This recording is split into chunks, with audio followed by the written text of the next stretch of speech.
फिर नहीं देखा गया कालपी की गरीब जनता का दर्द। जिस प्रकार अभी हाल ही में काशीराम कॉलोनी का आवंटन हुआ, इस मामले को लेकर के जो पूर्व से ही वहां पर निवास कर रहे हैं, जिन्हें पास रहने को मकान नहीं है, उन लोगों ने एक बार फिर कालपी के परिचित चेहरे लोगों के सुख दुख में साथ खड़े रहने वाले किशन महाराज को एक बार फिर अपना सहारा बनाया है। उसी क्रम में किशन महाराज ने की नगर पालिका की रेवेन्यू इंस्पेक्टर से वार्ता। आइए जानते हैं किशन महाराज से क्या बातचीत हुई। टुडे इंडिया लाइव न्यूज के लिए अभिषेक कुमार की खास रिपोर्ट। सर, आज नगर पालिका में RI साहब ने आपने मुलाकात करी है जो काशीराम कॉलोनी में जो अलर्ट जारी हुआ है, जो कुछ लोगों को नहीं मिली, उसको लेकर आपका क्या विशेष है? देखिए रेहान जी, मैं लगातार अपने गरीब लोगों के जो भी मेरे साथी हैं और कालपी की कोई भी जनता हो, कोई भी गरीब परिवार हो, कोई भी मध्यम वर्गीय परिवार हो, मैं सबको अपना माताएं बहनें और भाई की तरह मानता हूँ। और जितने भी मेरे बुजुर्ग हैं जो काशीराम कॉलोनी में निवास करते हैं, और काशीराम कॉलोनी कालपी का एक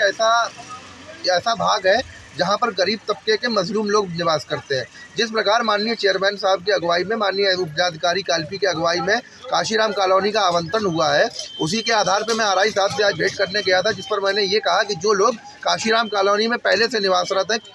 किसी कारणवश उनका फार्म नहीं डल पाया और फार्म न डलने के कारण उनके नाम लिस्ट में नहीं आए, मगर वास्तविक सत्यता ये है कि अगर उनको यहाँ से निवास से हटाया जाता है तो उनके पास कालपी में रहने के लिए 1 बीघा क्या 1 बिस्वा जगह नहीं पाई जाएगी। इसीलिए आज इसी बात को मद्देनजर रखते हुए आज मैंने नगर पालिका के RI साहब हमारे राम भवन जी से मुलाकात की और उनसे अपनी बात रखी कि जो लोग यहाँ पर निवास करते हैं और जो वास्तविक पात्र हैं, जिनके पास रहने की जगह नहीं है, मगर किसी कारणवश वो अपने फार्म पिछले कुछ दिनों में नहीं डाल पाए, या जो पिछले बार उनकी जांच आई थी, या पिछले बार जो फॉर्म डले थे आज से 5 वर्ष पहले लगभग, उसमें वो अपने फॉर्म नहीं डाल पाए, उनको हटाया ना जाए, उनकी विवेचना की जाए और विवेचना करने के बाद अगर नगर पालिका के हिसाब से वो पात्र पाए जाते हैं तो उनको जो ब्लॉक खाली रखे हैं उन्हीं ब्लॉक को आवंटित करके उनको रहने के लिए जगह दी जाए। जैसे कि आपने आतुल चतुर्वेदी की संज्ञान में जैसे ही किया, उनने क्या आपको एक्शन दिया? जी, जैसा कि वैसे तो मीडिया को सब कुछ पता होता है, बड़ी ही अंदर की खबर रखती है। आज जैसे ही हमारे विधायक प्रतिनिधि जो है माननीय आशीष चतुर्वेदी जी, उनको जैसे ही पता लगा कि काशीराम कॉलोनी में वो कॉलोनी का आवंटन हुआ है, मगर कुछ उनके जो कार्यकर्ता हैं, कुछ उनके जो सेवक हैं, कुछ उनके जो समर्थक हैं, वो सभी लोगों को एक नज़र से देखते हैं, उनके लिए कंधे से कंधा मिलाकर खड़े रहते हैं। उन्होंने तत्काल प्रभाव से मुझे आदेशित किया कि आप इस बारे में माननीय नगर पालिका जाइए और जाकर के इसी बात को रख करके अपनी जो प्रतिक्रिया हो उनकी, उसको आदेशित करके उस पर कार्रवाई करें। जिसके आदेश का पालन करके मैंने आज दिनांक